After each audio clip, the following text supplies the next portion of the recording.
Welcome to this session. We shall be looking at the cost of capital. Now, the cost of capital can be analyzed into three elements. So, cost of capital equals to the risk-free rate plus the premium for business risk plus the premium for financial risk. What do we mean by these terms? The risk-free rate of return is the return that would be required from an investment if it were completely free from risk. Okay? It is normally taken to be the yield on government securities.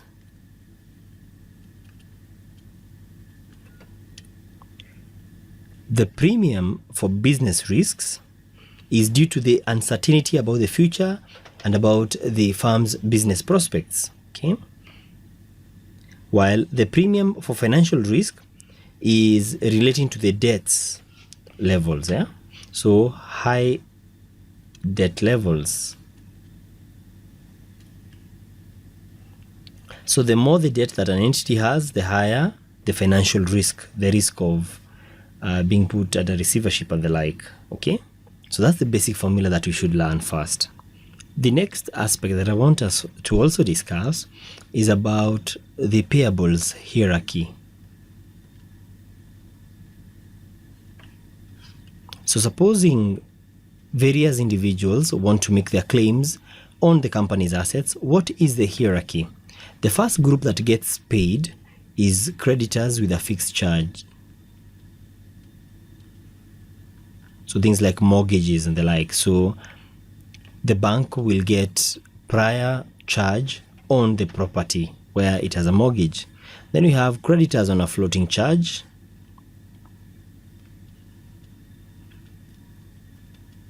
Where you've charged securities based on assets that keep on fluctuating. So let's say your working capital and the like, not specific items, yeah? Unlike fixed charge where you can know it's a mortgage of a specific building. Floating charge is on general assets which keep on fluctuating. The third group that gets is unsecured creditors. So things like trade payables, etc. And then preference shareholders. And finally, if there is any cash left over, then the equity shareholders or ordinary shareholders get. So you can see the number one gets paid before number two, who gets paid before number three.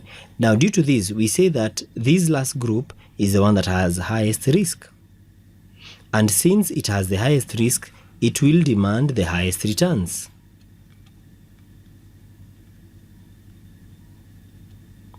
It therefore means that as we move downwards, the cost of capital becomes more expensive. Why? Because as a certain group is pushed down the line, they will demand for compensation for that extra risk. Because if the company's assets are not enough, then the company's assets will not trickle down to the last group. So unsecured is more exposed than someone with a floating charge. So unsecured creditor should normally ask for more. Okay? So now let's look at cost of equity. There are various models of getting the cost of equity, and I want us to first of all look at the dividend growth model.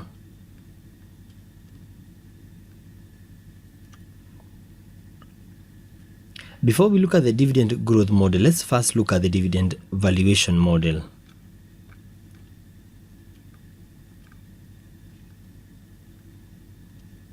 Now, the dividend valuation model says that when you're dealing with a perpetuity,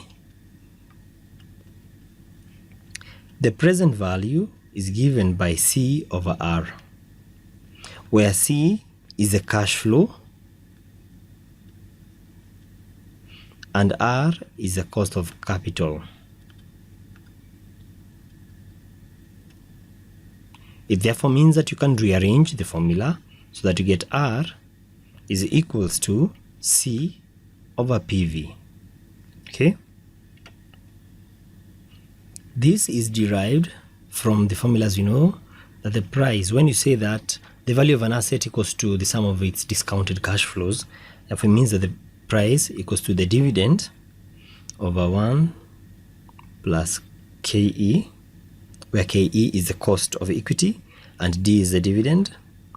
So this is what we have in year 1 plus what we have in year 2, 1 plus KE to power n, where n now becomes 2, plus the dividend in year 3, 1 plus KE to power 3 etc. Okay, all the way in KE to power n. Okay, remember this P gives you the ex dividend share price. Okay, now, and we can see this in practice. If you're told that a certain company has a dividend cover, let's assume we told company A has a dividend cover ratio of 4 times and expects 0 growth in dividends,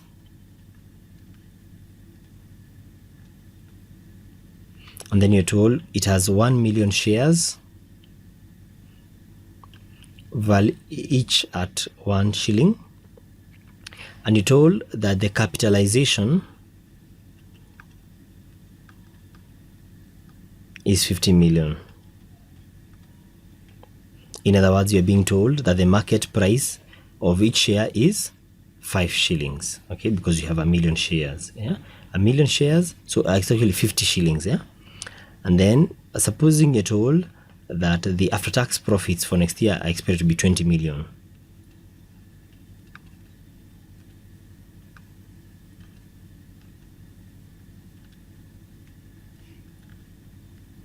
If I were to ask you what is the cost of equity, how would you get it? You'd just say the first thing is that the total dividends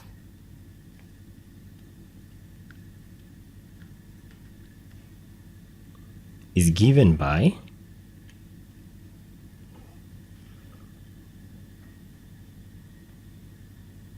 $20 million over the dividend cover ratio of 4, which gives you 5 million. Therefore, the cost of equity is given by the cash flow over the price, and this would have given us 10%. Okay, so all we've said is that the cost equals to C over PV. Very simple. Now the complexity now comes in when you look at the dividend growth model. So we've just looked at the valuation, how the valuation model works without growth. What happens when there is growth? Now when there is growth, and that's what now we're calling the dividend growth model, the formula becomes PO equals to the DO 1 plus G, because it is going upwards, over 1 plus KE, plus DO 1 plus G to power 2 over 1 plus KE to power 2, and the like, where this PO represents the ex-dividend price, that is the current market price, and DO is the current net dividend, KE is the cost of equity, and G is the annual growth rate.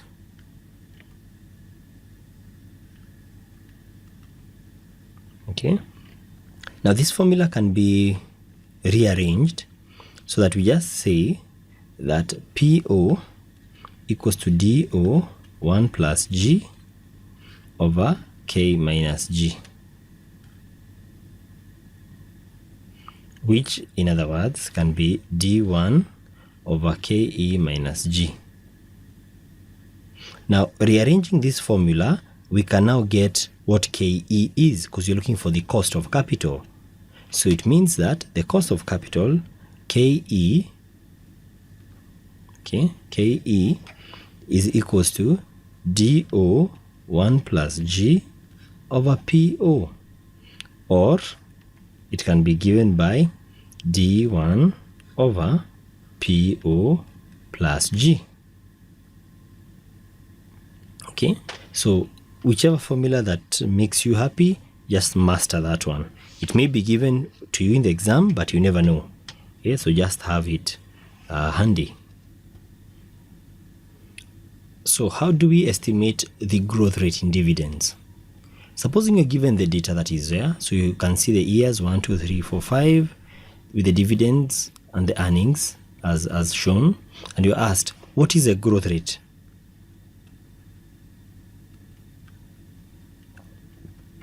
All you have to know is that you have the opening position and you have the closing position, and that the movement from here to here is actually 4 years. So basically, you can have an equation that says that the dividend in year 5 is given by the dividend in year 1 times 1 plus growth to power 4. Okay, so this is taking care of year 1 and then the subsequent 4 years. So let's have that. So dividend in year 5 is equals to dividend in year 1 times 1 plus G to power 4, isn't it? Therefore, it means that dividend in year 5 over dividend in year 1 equals to 1 plus G to power 4. So now it's just a matter of inserting those numbers. So dividend in year 5 is 262,350 over dividend in year 1 is 150,000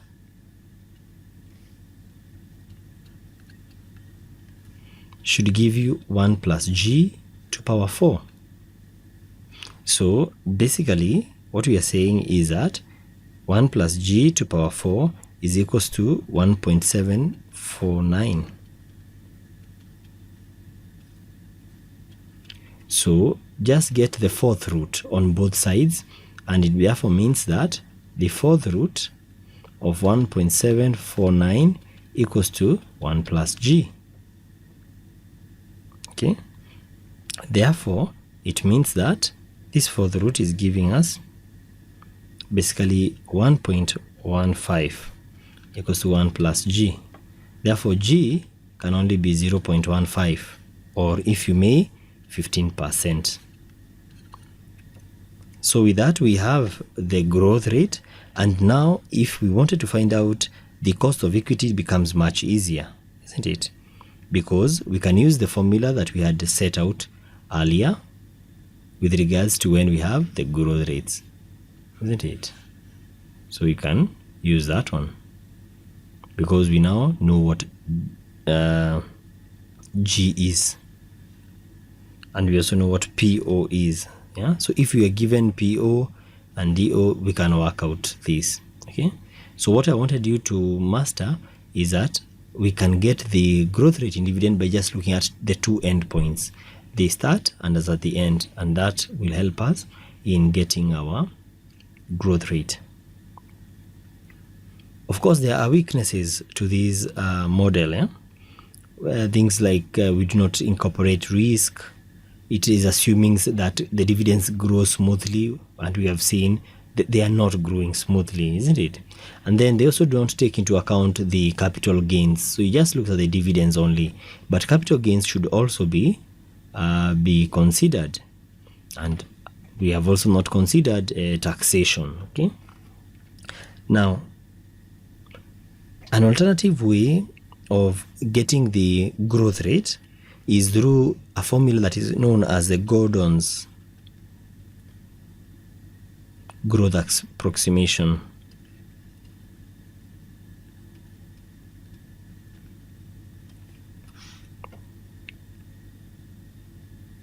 So what it just says is that G equals to BR, where G is the annual growth rate in dividends, B is a proportion of profits that are retained, and R is a rate of return on new investments.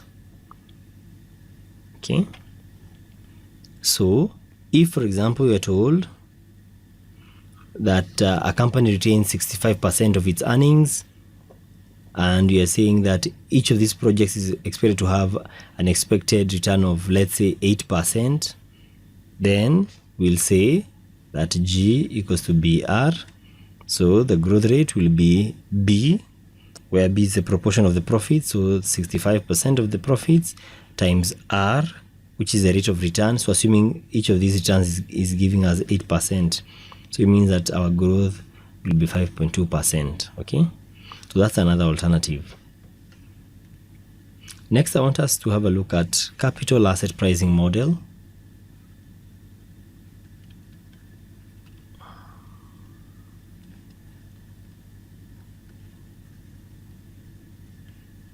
CAPM.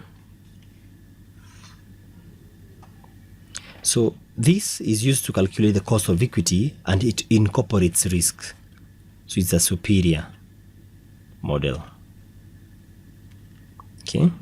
So basically, what is involved is we do a comparison of the systematic risk of individual investments, and then compare that with the risks of all shares in the market. Okay. An important concept that is covered is the concept about portfolio theory. Portfolio theory basically says that you should not have all your eggs in one basket. It says that investors can reduce the total risk of their investments by diversifying their portfolio of investments, by not concentrating all the investments in a few options. Okay, so therefore the risk that they're taking is, or the gamble that they're taking is that even if some of the investments will go down, others will go up and compensate for that. Okay. Now, the total risk that is involved in holding securities, yeah, is made up of two. Okay. So it is made up of systematic and unsystematic risks. Now, unsystematic risks are specific to the company, while systematic risks are due to variations in market activity. So they are market-based. Okay? Now, unsystematic risk can be diversified away, because even if a certain company is not doing well, let's say I buy shares in KCB, then for me to diversify that unsystematic risk, I can just also buy shares in Equity Bank, other shares in Barclays and the like. Okay. While market risk cannot be diversified, because if there's something that is wrong with the financial industry, for example, the interest rate capping, whether I move from KCB to equity, all banks were affected by that. Okay. So that is systematic risk. So in order to have a nice mix of risk and returns, then we see that investors normally like having a diversified portfolio, which will have risk-free assets also. Okay, so that you have a nice mix there. It is very important at this point to explain that risk refers to variability, and it can either be positive or negative. So risk does not always mean that you're going to make a loss, even if you're going to go up higher than what you had expected. So let's say you had expected to make sales of 100, but in actual sense you make 120. That's still a gain, but that's a risk, because you're talking about variance. So it doesn't have to always be negative, that you expected cash of 100 and then received 80. Okay. Now the golden rule in risk management is that the higher the risk, then the higher the expected return. So even when you're told that there's a certain investor who is risk averse, it does not mean that they want to eliminate risk completely. No. Risk averse investors are prepared to accept the risk, but they will ask for higher returns. Okay. So make sure you do not confuse the concept of systematic and unsystematic risk. Okay. Now, the systematic risk in a company, okay, can be measured statistically. And how do you do that? By just analyzing historical returns. The CAPM model basically uses what we call a beta factor in order to measure the share's volatility in terms of systematic risk. Okay. Now, the key thing with portfolio theory is that unsystematic risk is ignored. Why? Because it cannot be diversified. It's more like a sunk cost. Yeah, you cannot avoid it, so you just leave it. So the systematic one that can be diversified is the one that we are interested in. Okay. Now, we've talked about a beta factor. What is a beta factor? It is basically a measure of the systematic risk of a security relative to the average market portfolio. Now, what this means is that the higher the factor, the higher the beta, the beta factor, then the more sensitive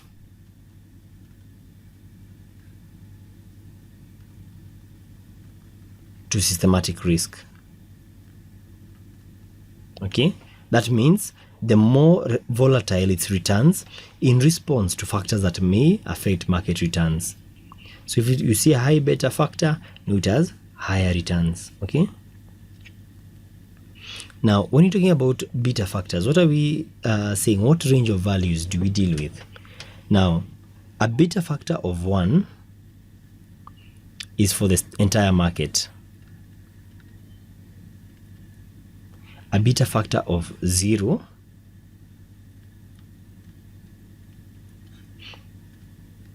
is for risk-free investments. These ones don't have any variances. Yeah, remember we said that beta is about variances. Yeah. Now, a beta factor of less than 1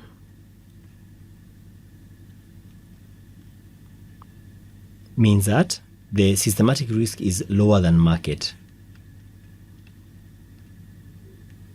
and a beta factor of greater than 1 means it is higher than the market.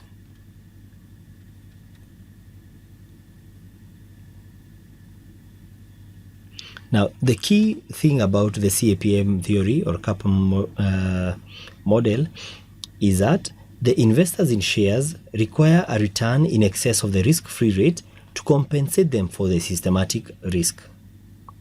Okay. Now, the second thing is that investors should not require a premium for unsystematic risk. Okay. So, basically what we are saying is that the unsystematic risk can be diversified away by holding a wide portfolio of investments. Okay. So basically we are building on top of the portfolio theory. Okay. Now, the third concept is that because the systematic risk will vary between companies within an industry, investors will require a higher return from those companies which have a higher risk, those ones which have a higher beta factor. Okay.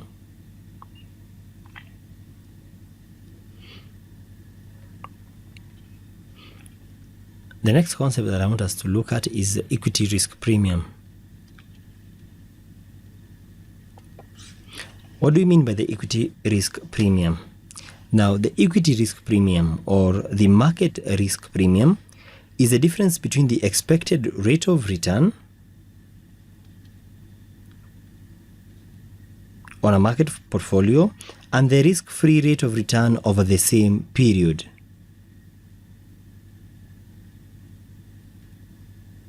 Okay. So, in other words, if you want to write it nicely, you just say E into RM minus RF. Okay. The difference between the expected returns on a market portfolio and the risk-free rate.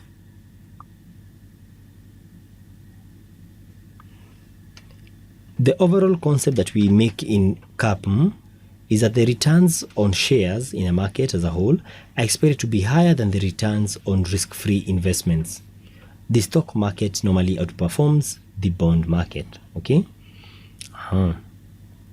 So the difference between the risk-free return and the expected return on an individual security can be measured as the excess return for the market as a whole multiplied by the security's beta factor.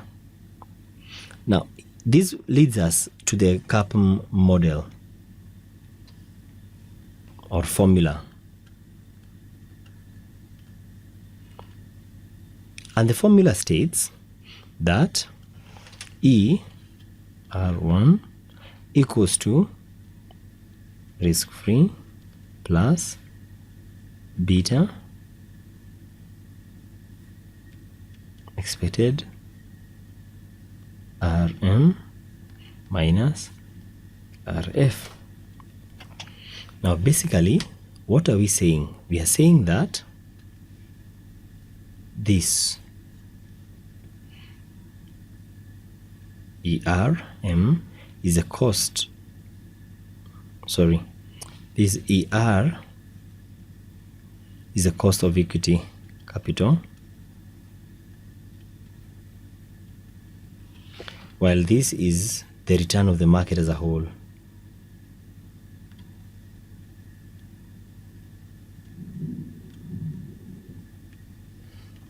This is the beta factor, while RF is the risk-free rate. So this RF and this RF refer to the risk-free rate. Now, one thing you have to remember is that the equity risk premium is given by ERM minus RF. So this is the equity risk premium. Let's put this in practice and see by looking at an example.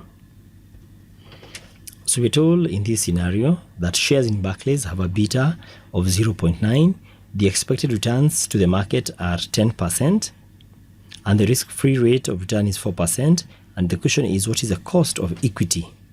So remember the formula. So we'll just say the expected R1 equals to risk-free plus beta minus multiplied by the risk premium, isn't it? The equity risk premium, which is given by expected RM minus risk-free. So risk-free is 4%, beta factor is 0.9, market is 10, minus risk-free is 4. So when I solve for this, I get 9.4%. And I get my cost of capital. Very simple. So let's look at this second illustration. We're told that investors have an expected rate of return of 8% from ordinary shares in Algol, which have a beta factor of 1.2. The expected returns to the market are 7%.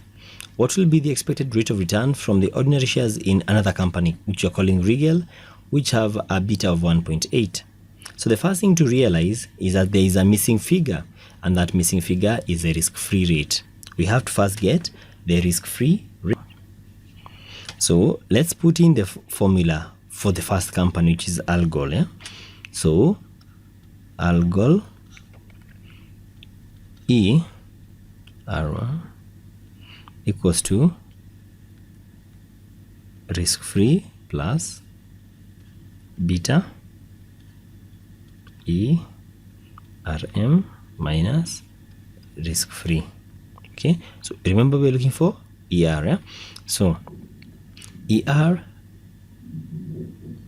expected return is 8% given by risk-free plus beta 1.2, market rate 7 minus RF. So let's solve for that. So 8 equals to RF plus 1.2 times 7 gives you 8.4 minus 1.2 RF. So now let's solve the RF's bit. So 1 RF minus that, so we get that 8 minus 8.4 will be equals to RF minus 1.2 RF. So this is now pure mathematics. So minus 0.4 equals to minus 0.2 RF. So what is RF? Divide by both sides by minus 0.2.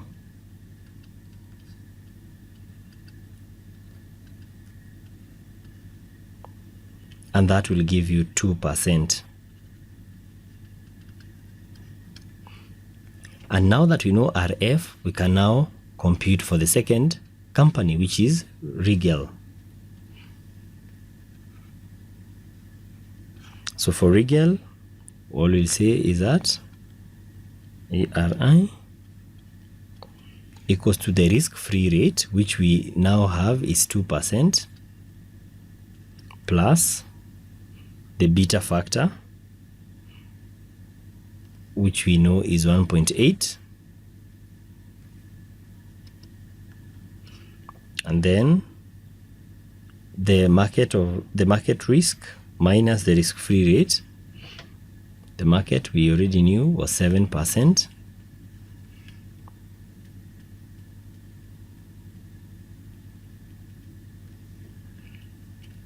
minus the risk-free of 2. And when I solve for this, I get it's 11%. Very simple. So let's now move on to the next concept and look at cost of debt. We've had a look at cost of equity, we've looked at the dividend growth models, we've looked at CAPM. Now it's time to look at the cost of debt. Now there are two broad categories: redeemable and irredeemable debt. Okay. Now, when you're trying to look for the cost of debt, or you'll basically be saying that for irredeemable debt, it is the post-tax interest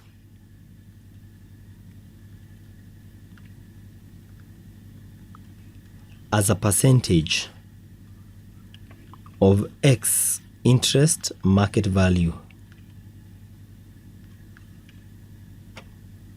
of the bonds. If you're dealing with preference shares, same concept. You just substitute the word bonds for preference shares. With regards to redeemable debt, the cost is given by the internal rate of return of the cash flows that are involved, which is basically interest plus capital gain or loss.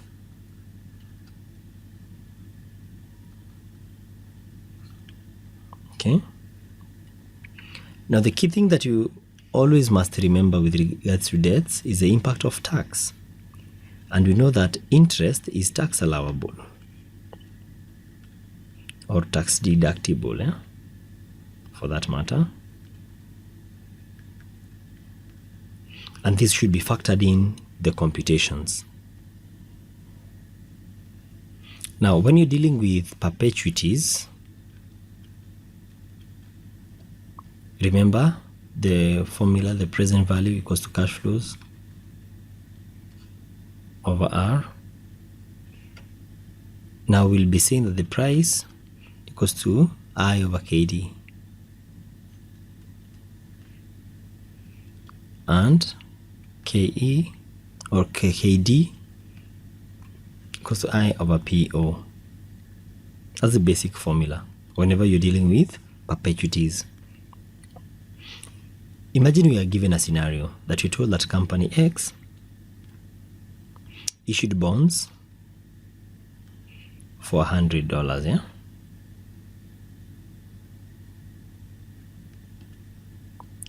with annual interest of 9%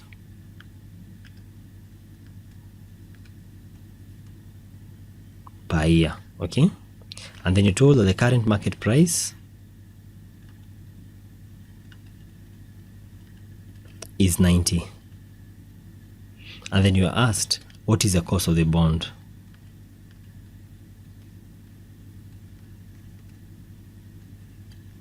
All you'll do is you'll come back here and say you're looking for the cost of the bond. So this is the formula that you use. You'll say KD equals to the interest over PO. Now, what is the interest? We know that we are dealing with 100 per bond at a rate of 9%. So it means that the interest that you're going to get is 9% times 100, which basically gives you 9. And the PO is the market price, which we know is 90. So it tells you that the cost of the bond is 10%. Very simple.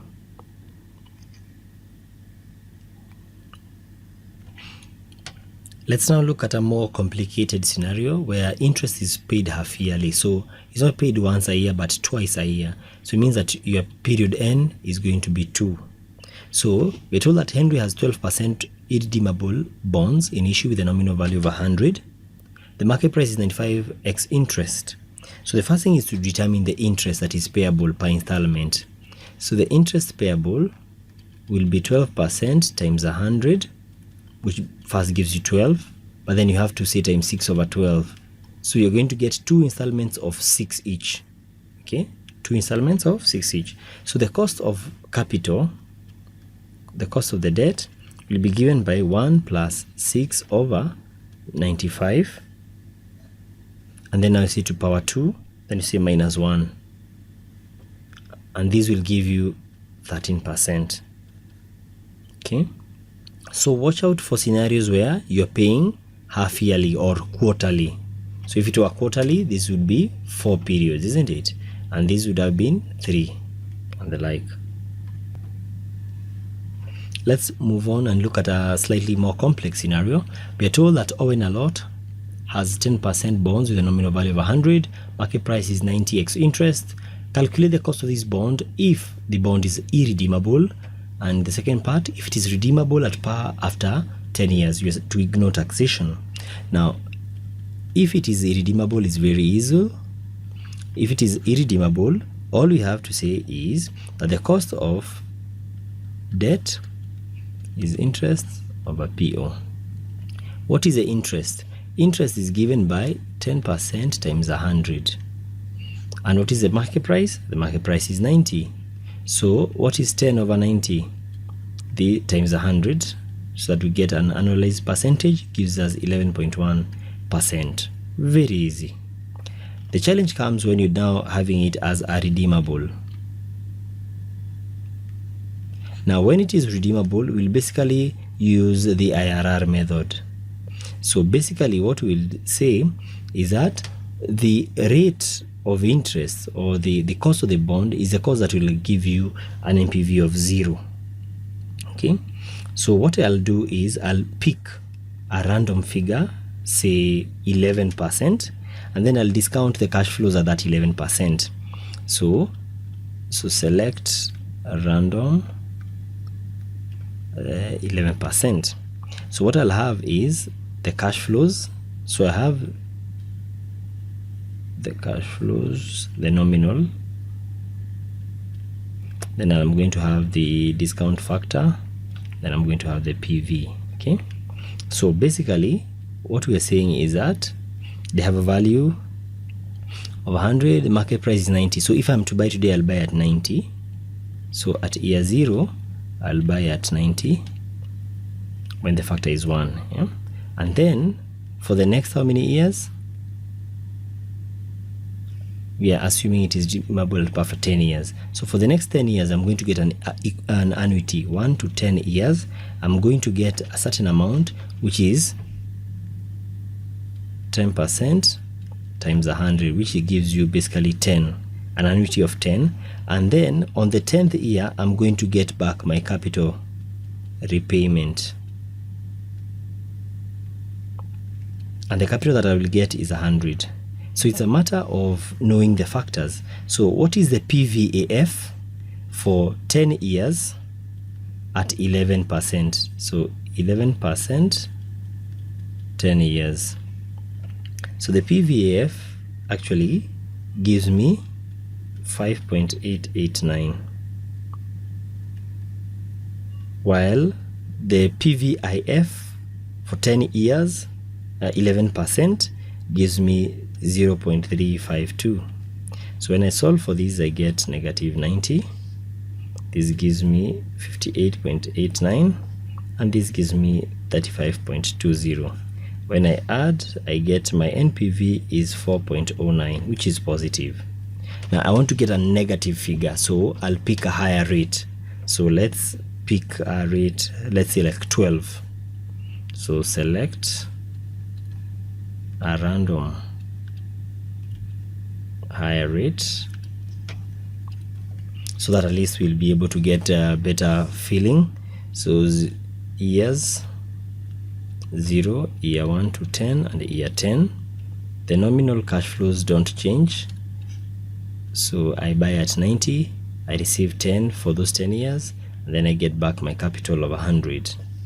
But now the discount factor at, I've picked 12,000, so at 12%. So the discount factor at 12% will give me 1, will give me 5.650, will give me 0.322, so that I get that the present value of my cash flows is 90, is 56.50, is 32.20, and this gives me negative 1.30. So at this point, I draw a timeline. I know that at 11% and at 12%, these are the ratios that I'm getting. So I've got a 1.30 there, while at 11% at 4.09. And I'm looking for the rate R here that will give me 0. So how do I solve for that? Very simple. I say that R equals to 11% plus. Now I look for the movement. So 4.09 over the summation of 4.09 plus 1.30 multiplied by the movement, which is 1%. And I get that my answer is 11.76%. Now, in the previous example, we ignored taxation. So what happens when we consider taxation? The key thing is to remember that interest is tax deductible or tax allowable. So its cost is actually net of taxes. It therefore means that the cost of debt, which is now net at the net amounts, is given by I into 1 minus T, where T is taxes, over PO. This basically means that if I pay interest of 100 and my tax rate is at 30%, means that I will end up having tax savings of 30, so that my net costs is actually 70. That's what we are basically saying, that for every 100 that I pay out, my taxes get reduced by 30, so my net becomes 70. That's what we are basically talking about. Okay. Next, we can now look at convertible debt. Now, convertible debt is similar to redeemable debt. The only difference is that, you see, when you're dealing with redeemable debt, at the end of time, you will get a refund of your cash. But when you're dealing with convertible debt, at the end of the life of the debt, instead of getting a refund of cash, you have the option of either getting cash or shares. That is the essence of the convertible debt. And those are the complications that are raised. Now, the concept is very simple. The concept is very simple. It says that if you expect conversion, that is, you're saying that as at the end you will get shares, then you will value, instead of using the refund money as the closing amount, you'll use the market value of the shares. However, if you don't expect conversion, then you will use cash normally the same way we did for the redeemable debt and used the IRR method, where we are going to estimate the various costs. That's the basic concept around it.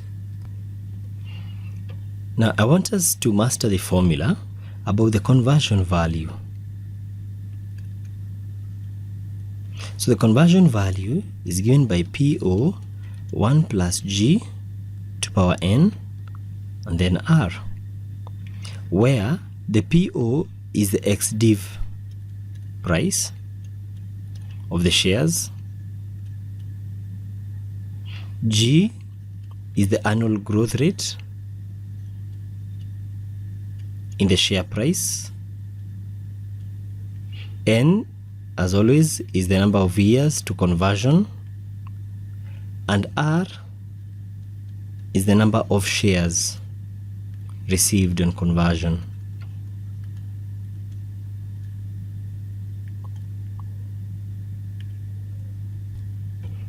Let's apply that formula.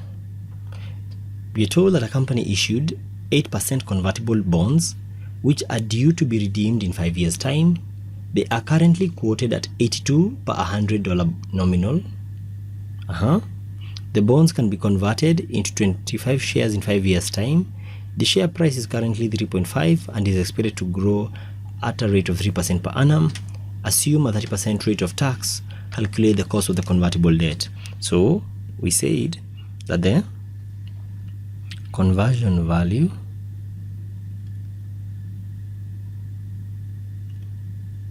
is given by PO 1 plus G to power N multiplied by R. Now the PO is the current price. What is the current price? It all is currently 3.5 into 1 plus G, where G is a growth rate and the growth rate is given to us as 3%. Then we have N, which is the time period, and we're saying that they are going to be converted in 5 years' time, so to power 5. And then we have R, which is the number of shares to be given, and we're told that the bonds can be converted in 25 shares.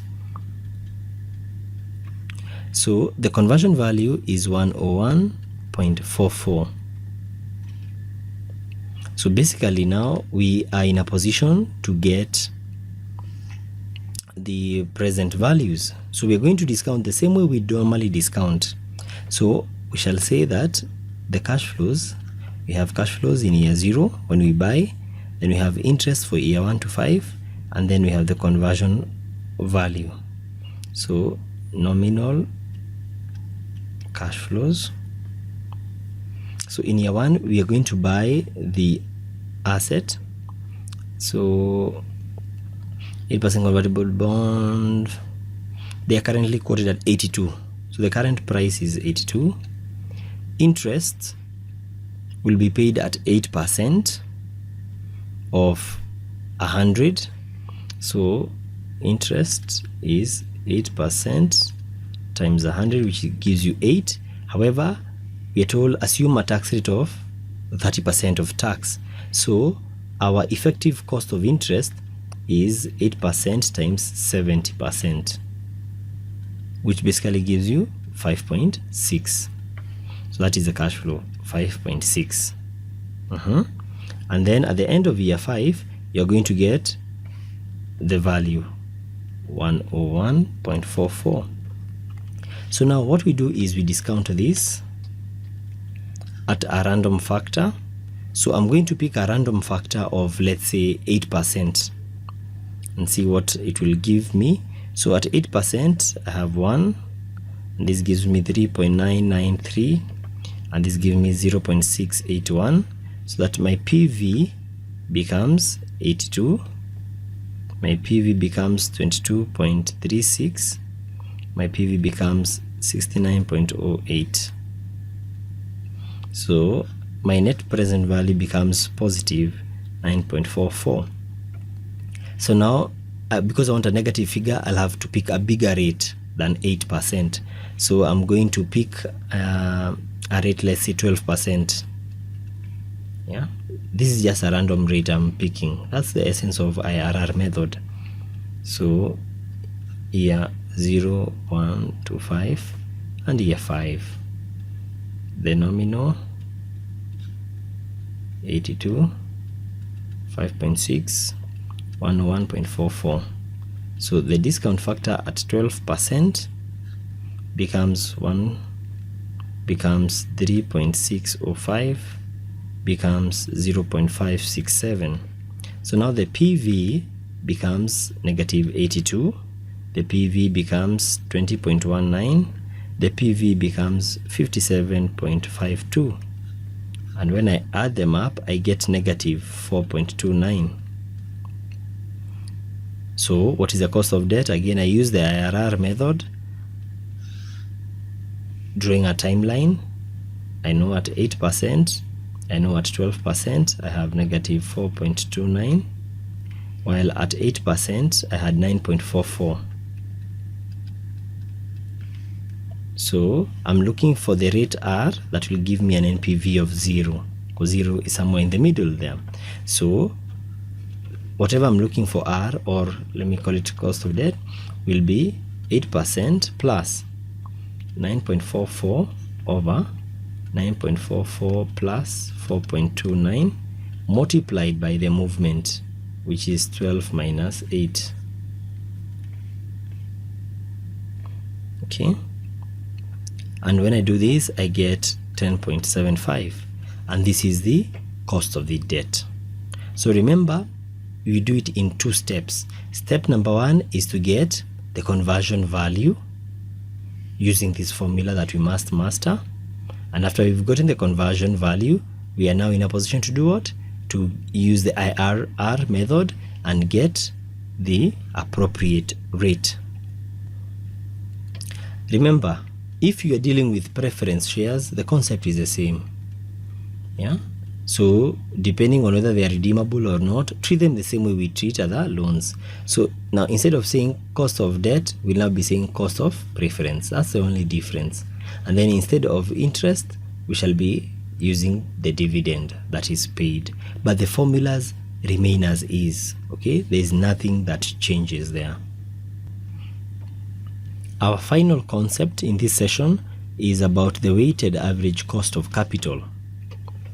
Now, the weighted average cost of capital is the average cost of capital for all of the company's long-term sources of finance. Okay.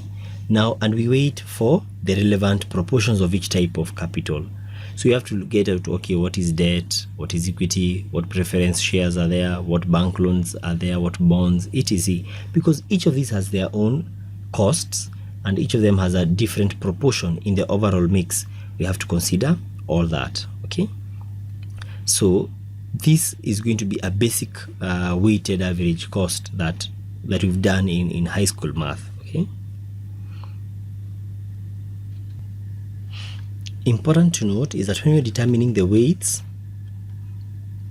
we use the market values of the various sources of finance. We do not use the par values. So you must know the market value of the debts, of the equity, etc. Okay.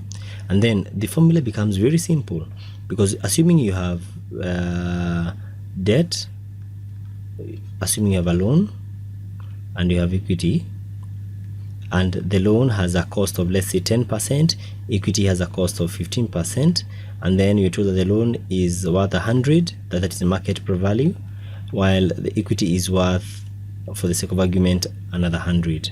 So when you're looking for the weighted average, all you'll say is that the cost of the loan, which is 10%, and then you divide it by 100 plus 100. Okay. And then you add, these are the cost of equity by the proportions. Okay. So if it's equity, which was 15 over 100 times, times 100 times 100 over 100 plus 100. In essence, we are saying that the loan is half of the total, because the total is 200. So if the cost of the loan is 10%, so the weighted average is 10% times 100 over 200, or a half of that, plus 15% times 100 over 200, which in other words means that we shall have 5 plus 7.5, which gives you 12.5. If the weights were different, again, if let's say you had more of this, so this would have been 300, so you'd have said over 3, so this is 1 over 3, and this would have been 2 over 3. That's how it works. Let's look at a typical example so that we are able to better appreciate the complexities. So let's look at these costs here. We are asked to calculate the weighted average cost of capital for this entity. So the first thing that we have to do is to determine the weights.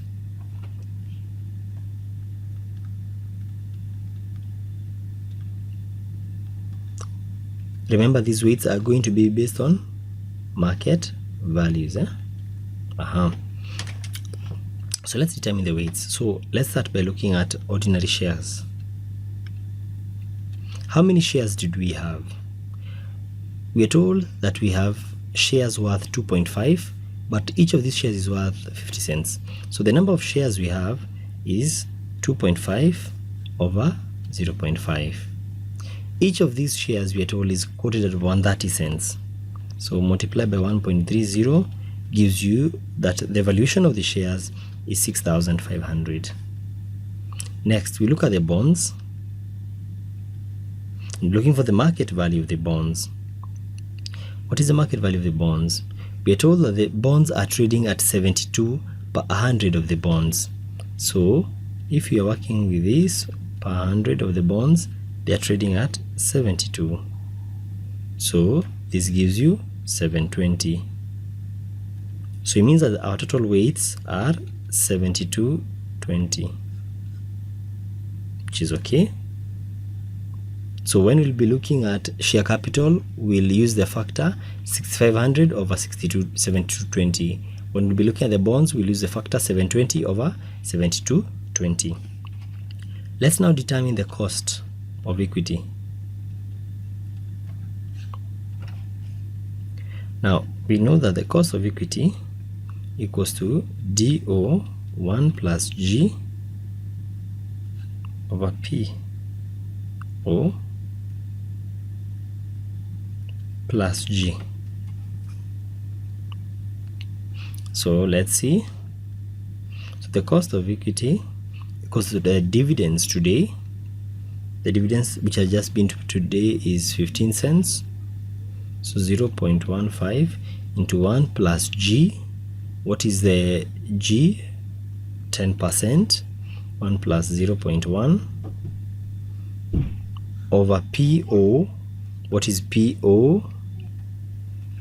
So the PO is the current market price, which you're given as 1.3 plus G, where the G again is 10%. So when I solve for these, I get that the cost of debt is basically 22.69, or the cost of equity, sorry. Let's now look at the cost of debt. We know that cost of debt equals to I over PO, and the interest that is payable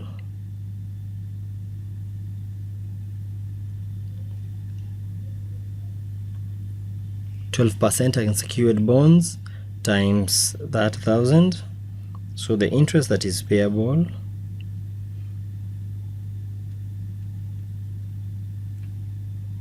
becomes 0.12, which is basically 12, over the price, which is 0.72, which when I work that out gives me 16.67%. Now remember, this 16.67 is before the tax. You remember, we have to consider taxation. There's already tax at 30%. So we need 16.67 times 70%. That is the actual cost of debt.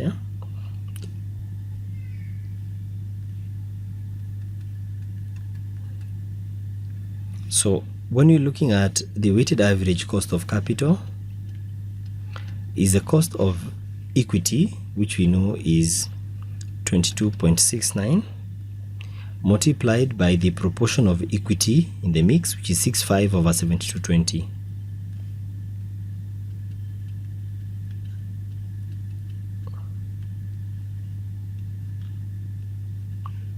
Plus the cost of debt, which is 11.67, multiplied by the proportion of debt, which is 720.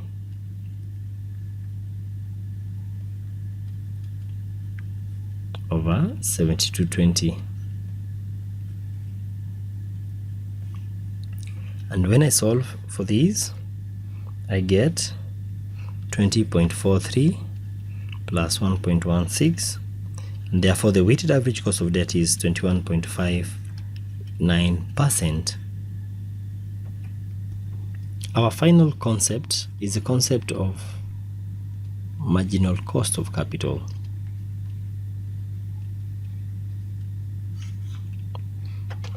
Now, the word marginal means incremental. So what is the incremental cost of capital if you raise new funding in order to make new investments? You will realize that in some industries or some companies that the incremental cost of getting additional funding is not significantly different from our current structure. However, you may come across scenarios whereby, and especially this happens with regards to debt, that if you're already highly geared, then getting additional debt, the debt holders who give the additional debt will normally demand for a higher rate of interest than the ones who gave you the initial debt. Okay, so the aim of this marginal cost of capital is to ask yourself whether the new projects that you are getting are worthwhile, considering that the marginal cost of debt or the weighted average cost of capital has changed. Because you may have, for example, currently you have capital of 10 million and your weighted average cost of capital is 10%. So if you take new projects, such as your capital is now 20 million, but now the weighted average cost of capital may have gone up, it's now 12%. So the two scenarios are not the same. You've gotten an incremental 10 million shillings, but it was not at the cost that is the same as what we have currently. The marginal cost has gone up by 2%. So you have to use that in your decision making in order to determine whether or not you will go ahead with a new project and hence raise financing for that project. Okay, so the question is, how do you compute the marginal cost of capital? And I want us to look at a small illustration just to see how we go about this. In this question, you're told that George had the following capital structure. Okay, you're told that George's directors decided to embark on major capital expenditure, which will be financed by a major issue of funds. The project is expected to cost 3 million, a third of which will be financed by equity. So out of the 3 million, a third or 1 million will be equity, and then 2/3 will be bonds, which is 2 million. Okay, so as a result of undertaking this project, the cost of equity will rise from 12% to 14%. So instead of 12%, it will now be 14%. And the cost of the preference shares and the cost of the existing bonds will remain the same, while the after-tax cost of the new bonds will be 9%. So we're told, calculate the company's new weighted average cost of capital and its marginal cost of capital. So the first thing that we have to do is first calculate the current one, not even the new weighted average, but let's calculate the current weighted average cost of capital. And this one can be simplified as being basically 2 divided by 20, which gives you 10%. If you use the long method, it will still give you the same answer, where the long method is where you would have said 12%, or when you're using these 1.2,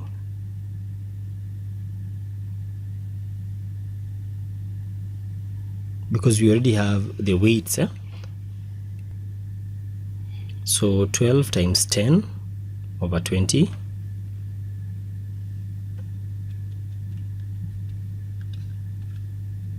plus the next category was preference, where we just take 10 times 2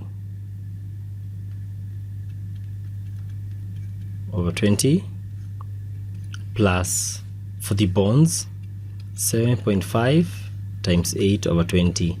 So even if you use this long method, it will still give you the same amount, which is the 10%. Okay, so let's, for purpose of brevity, let's just use this method. Okay, now we know the current weighted average cost of capital is 10%. Now the question is asking us, calculate the company's new weighted average cost of capital. So new weighted average cost of capital, so we are still going to have equity,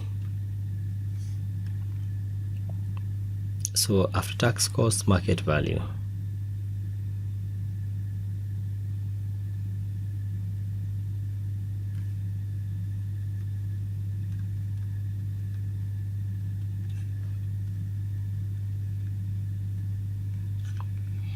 And then after tax costs times market value.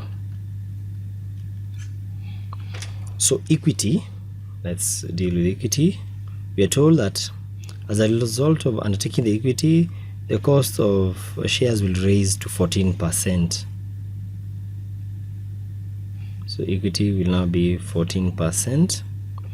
And how much have we raised from that equity issue? We have raised 1 million. And remember, how many shares did we have initially?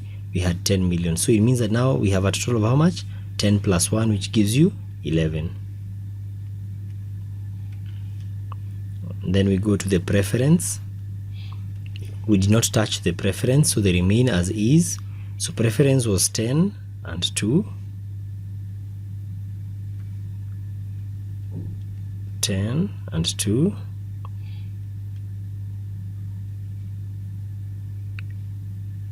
Then we have bonds. We are told that the old bonds were not touched, the 7.5 and 8.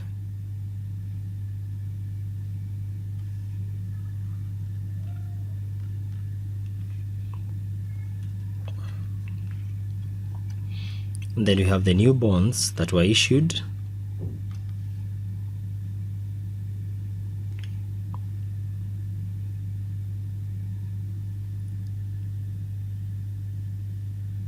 And we are told that the new bonds that were issued have a market price of 9%, and we know that there were 2 million bonds.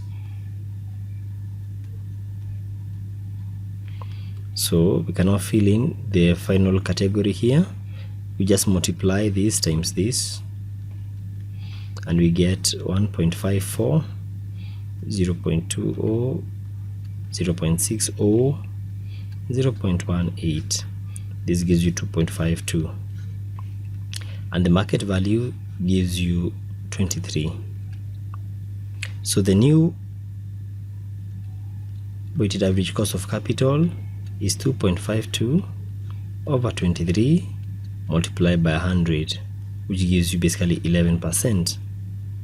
Remember, even if you are done individually, you could also have said 14% times 11 over 23 plus 10% times 2 over 23 plus 7.5 times 8 over 23 times 9% times 2 over 23 will give you the same answer. Okay, only that I've tried to simplify things here. So now that we know that, we can get the incremental. Yes, we know that originally the weighted average was 10% and it is now 11, but that does not mean that the incremental or the marginal cost of capital is 1%. It is not. So for us to get the marginal cost of capital,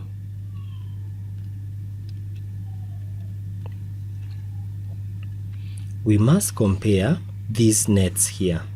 So we have 2.52 while initially we had 2.0. So 2.52 minus 2.0, that is a change. And then we now have market values of 23, while previously the market values were 20, isn't it?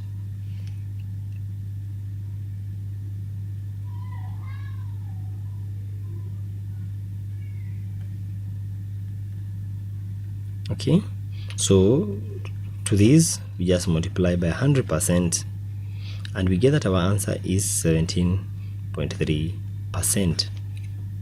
This is the marginal cost of capital. That is the incremental cost of that capital. So if you are to determine the suitability of the project, instead of you comparing it with the old weighted average cost of capital, you should compare it with this incremental. So incremental projects should be compared with incremental costs of financing those projects. And that brings us to an end of this session.